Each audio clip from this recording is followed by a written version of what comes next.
Only a year has passed since American President Donald Trump took office. But even in such a short period, the decisions taken by him have created turmoil across the world. Trade tensions are rising. Cracks are appearing in America's old alliances. Even relations with friendly countries are deteriorating. In this video, we'll discuss why Donald Trump is targeting the African country Nigeria. As always, America's official explanation for its actions in Nigeria tells one story, while the ground reality tells another. Let us discuss why the oil-rich and strategically important African country, Nigeria, has come under Trump's radar. On December 25, Christmas Day, the United States carried out airstrikes inside Nigeria. Islamic State-linked militant groups present inside Nigeria were targeted. Trump's official stance is that Christian communities are being targeted inside Nigeria. Violent attacks are being carried out against them. Innocent Christians are being slaughtered by extremists operating inside Nigeria. And Trump wanted to send the message that if Christians face persecution anywhere in the world, Trump will take action against it and protect Christians. According to Trump, the Nigerian government has been unable to stop the slaughter of Christians by radical Islamist groups. Therefore, Trump is stepping in to protect Christians inside Nigeria.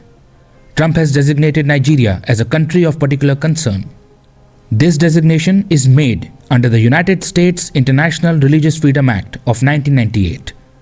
If the United States believes that religious freedom is being violated inside a country, it designates that country as a country of particular concern. It then monitors that country. It applies pressure to stop violations of religious freedom. It even attempts to enforce its position through sanctions. As far as Nigeria is concerned, this is not the first time Trump has gone after the country. During his first term in 2020, Trump had also designated Nigeria as a country of particular concern. After this, the Biden administration removed Nigeria from this list. But in his second term, Trump has once again added Nigeria to the country of particular concern list. As per Trump, this has been done so that the Nigerian government can be held accountable for the existential threat that Christianity is facing inside Nigeria. In reality, Trump is trying to oversimplify the violence happening inside Nigeria in order to appeal to his political base. He is trying to project it in a way that suggests only Christians are being persecuted inside Nigeria. But the ground reality is different. Let us understand this. Focus on West Africa. The country you see here is Nigeria. It is the most populous country in Africa.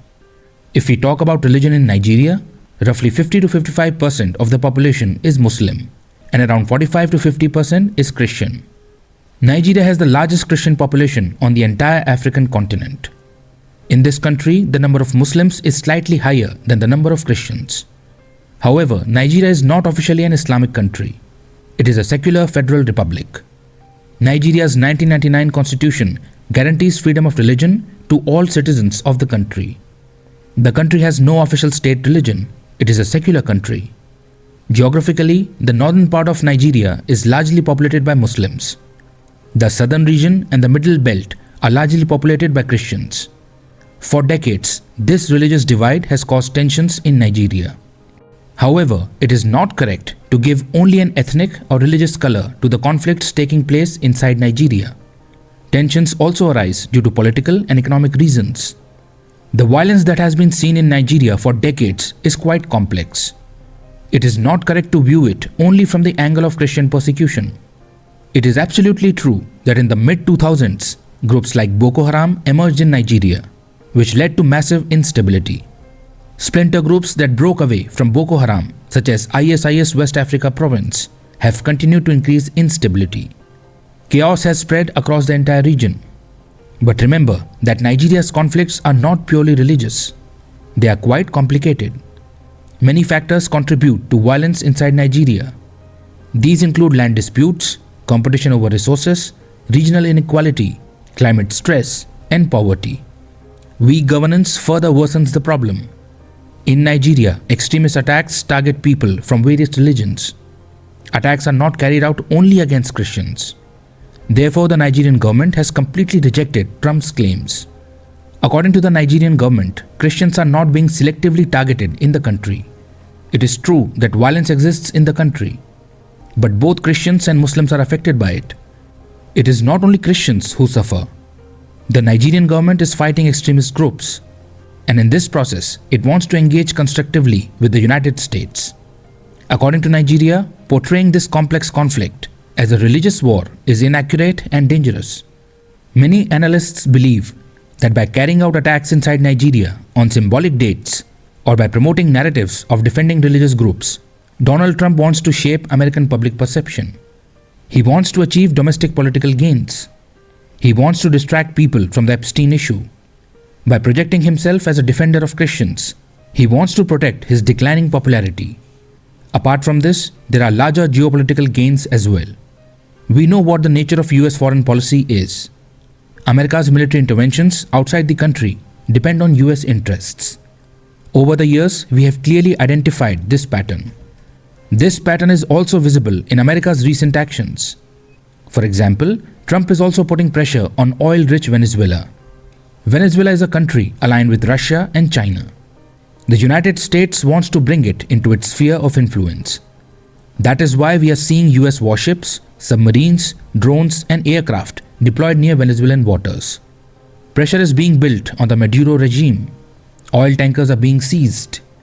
This is being justified by saying that the United States is fighting drug trafficking. However, we know that Venezuelan boats are 2,000 miles away from the US coast. We also know that drug routes have shifted to the Pacific. So why is there a need for such a massive military buildup near Venezuela? Even the United Nations has raised concerns that US actions are a threat to regional peace and security. Attacks are being carried out on boats based on mere suspicion without any evidence. It is clearly visible that this is not about drugs. All of this is being done for leverage. It is being done to topple the Maduro regime. It is being done to extract concessions and favorable deals from Venezuela. Under the same pattern, the strategically important African country Nigeria is also being targeted. Nigeria is a major oil producer. It is a key player in West Africa and the Sahel region. China is deeply involved with this country, especially in oil refining. Nigeria is also increasing its engagement with BRICS. So look at this from America's strategic perspective. The country has oil, a strategic location, and growing Chinese and BRICS influence. Obviously, the United States would want to intervene in such a place. Nigeria's economy is dependent on oil exports. In such a situation, the United States can hurt Nigeria's economy by creating investor uncertainty through the threat of sanctions. At the same time, it can justify its actions under the moral banner of religious freedom. So the official reason will be religious freedom, but the real issue will be influence and leverage. Remember the Iraq invasion in 2003? What was the official reason for America's intervention? That Iraq possessed weapons of mass destruction. Were those weapons ever found? No. But what happened in Iraq? Regime change. And American companies received major contracts. Similarly, in Libya in 2011, the United States gave the official reason of humanitarian intervention. What was the result? Gaddafi was removed. Gaddafi's gold dinar plan was destroyed, and oil assets were opened up. In the same way, Venezuela and Nigeria are two oil-rich countries that are strategically very important. Their ties with America's rivals are increasing. So if the United States is increasing pressure on both of them, it is not a coincidence. It is a well thought out strategy. Religion is being used merely as a tool of pressure. An attempt is being made to strike two birds with one stone.